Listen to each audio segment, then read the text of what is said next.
Hey YouTube, c'est une journée philosophique aujourd'hui. J'ai des grandes idées et besoin de les exprimer. Je peux goûter des choses et comprendre des choses. Je vois aussi le mental d'un côté, l'outil que j'ai qui peut me servir à classer, identifier, analyser. Et cette chose intemporelle que je ressens si je ferme les yeux et que je rentre à l'intérieur de moi. Cette présence qui est jamais née, qui va jamais mourir.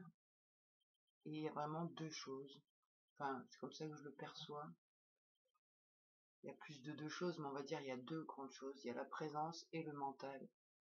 Le mental ou l'ego, je sais pas quel mot mettre dessus, mais pour moi, ça signifie en fait l'outil qui réfléchit et qui s'identifie et qui qualifie et qui sépare, qui divise par rapport à ce qu'il a appris en fait. Parce que quand je suis née, je savais pas que j'étais une fille, je savais rien en fait, je savais même pas que ma mère était différente de moi. Je pense que j'avais vraiment la sensation d'être elle. Et après, il y a l'apprentissage. Le mental, il apprend. Il apprend, il enregistre, et ensuite il resserre les choses. Et dans ce principe du mental, normalement, il est censé créer une personnalité. Comme le cerveau chez nous s'est pas structuré correctement à cause des traumas, on va dire que dans mon mental, il y a plusieurs personnalités. Et je remarque, vraiment, là je fais beaucoup le yo-yo entre la présence qui observe, qui est juste là, et le mental qui surgit, qui dit putain, on se fait chier, ou alors purée, on a peur. Enfin, ça dépend parce que vu que j'ai plusieurs personnalités en fait, le mental va arriver à un moment donné pour faire un état des lieux de qu'est-ce qui se passe tout de suite maintenant. Et du coup, ça va être une personnalité plus qu'une autre qui va venir selon le contexte. Et du coup, je vois que si j'arrive, alors j'y arrive pas parce que en fait, mon mental, il comprend beaucoup de concepts. Et le problème, c'est que plus il comprend les concepts, plus il peut enfermer dans son game. Et du coup, je me retrouve prisonnière, on va dire, des niveaux de conscience les plus hauts de mon mental. Mais ça reste quand même de la personnalité. Et donc, du coup, pas la grande conscience que je peux être, que je suis, en fait, que je peux goûter par moment. Mais c'est comme si, voilà, le mental, il veut pas rester là-dedans, quoi. Il veut pas rester dans l'instant présent où il se passe rien, où c'est vide et en même temps c'est plein, où il y a rien à vouloir, tout est là, et lui s'ennuie, il veut récupérer les rênes, il veut jouer, et il croit que il peut jouer en faisant les choses par lui-même. Il n'a pas compris que c'est en pensant et en croyant les pensées qu'on matérialise. Donc je vois tous ces concepts-là. Alors c'est pas que des concepts, parce que c'est pas des choses que j'ai appris à droite à gauche, c'est des idées qui sont arrivées en moi, que j'ai observées et que j'ai validées. Je veux dire, c'est pas une idée, comment dire, reçue de je sais pas trop d'où qui dit que ce que je crois, ça se matérialise. C'est des années et des années d'observation. Et pour certaines de mes personnalités, c'est aussi des croyances pour trouver un moyen de supporter tout ce qu'on a vécu. Donc pour la résilience. Donc je vois, si j'interroge le mental, je vais avoir plein d'avis. et peut-être même plus que 16. Je dis que j'ai 16 personnalités, mais je pense qu'il y en a beaucoup plus que ça. Et en fait, au départ, mon idée, c'était de m'occuper de ces personnalités, de faire en sorte qu'elles aillent mieux pour pouvoir se sentir mieux et donc avoir une vie plus cool. Et je me rends compte en fait que peut-être ce serait ne plus m'identifier à ces personnalités qui pourraient être une super issue de secours. Et là, ça crée une grande peur. Le mental, il dit quoi? Mais ça va pas la tête. Ne pas être et être complètement.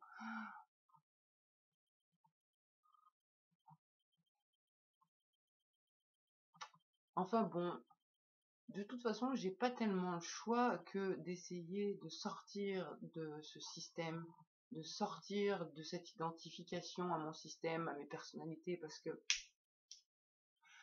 c'est juste insupportable. En fait, ça fait 48 ans bientôt que je vis ça, et honnêtement, ben, si j'arrive pas à lâcher toutes ces personnalités, ça vaut pas le coup de vivre, j'allais dire.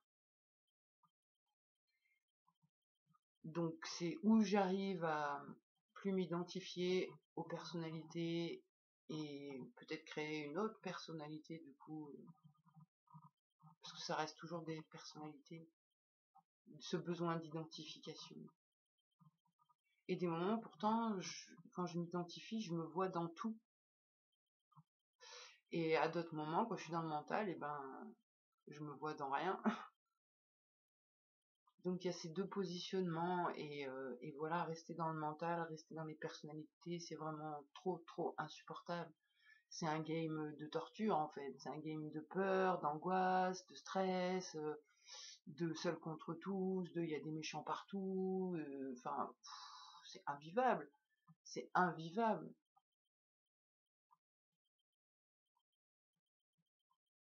Donc ouais, là je crois que je sais pas comment je vais faire ça, je sais même pas si le jeu doit faire quelque chose, parce que je sais que le jeu n'a rien à faire, et ça lui plaît pas non plus d'avoir rien à faire, parce que ça peut pas être possible que ce soit les croyances qui se matérialisent, c'est pas possible que je ne vois que ce que je crois et pas l'inverse, parce que c'est ce qu'on m'a appris.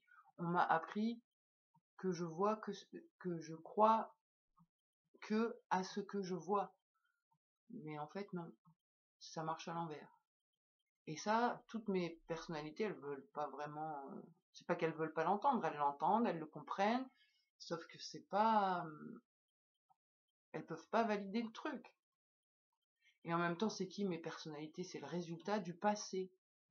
C'est des moments du passé qui ont figé les choses dans une boucle temporelle et je me les reprends sans cesse. Donc ouais,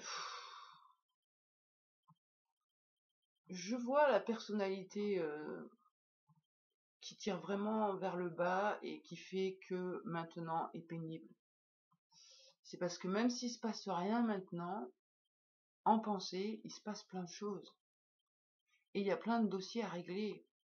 Et il y a plein de choses à projeter. Et rien que ça crée un émotionnel pas agréable, alors que tout de suite maintenant, il se passe rien.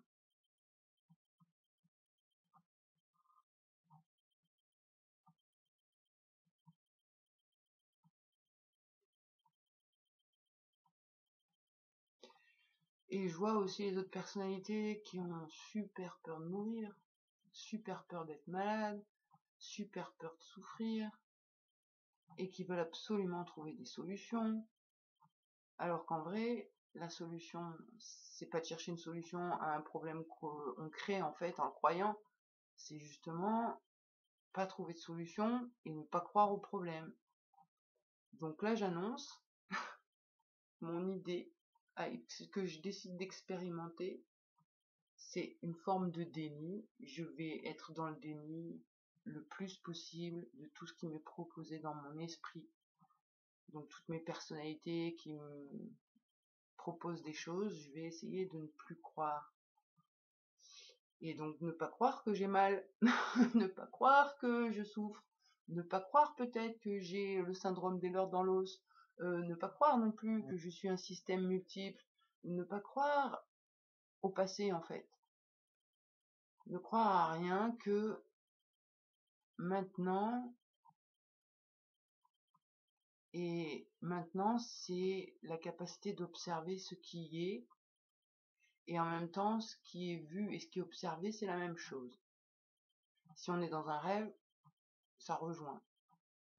Donc voilà, maintenant mes vidéos ça sera beaucoup tourné sur ce sujet étant donné que c'est ce que j'ai envie de mettre en place et envie vraiment d'expérimenter à fond. Alors je sais pas s'il y aura d'autres vidéos, j'en sais rien, en tout cas l'instant présent il est comme ça, m'entraîner à voir que tout est des pensées et donc c'est des illusions si c'est des pensées et que plutôt que de le croire, de ne pas voir que ça crée un problème juste pour pouvoir trouver une solution, et ben c'est éradiquer tout ce schéma là et se rendre compte direct que c'est pas vrai le problème, que c'est juste une vue de l'esprit, que ici et maintenant il se passe rien, et voilà, garder la foi, prendre confiance et travailler dans cette direction de me désidentifier. Mais après voilà, je pourrais me dire qui veut encore se désidentifier.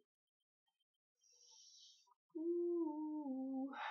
Après voilà, j'aime continuer mes expériences d'effet miroir, de me voir dans tout ce qui est. J'avoue que des fois j'aime pas ce que je vois et en même temps ça correspond exactement à mes croyances. Donc quelque part je me dis bon, mais ça marche quand même bien, hein, même si j'aime pas ce que je crée. Il faut juste que je change mes croyances, mais le game c'est vraiment super efficace. Donc voilà l'objectif, c'est sortir du personnage, plus m'identifier et mieux choisir les pensées en moi. Voilà. Allez, ciao.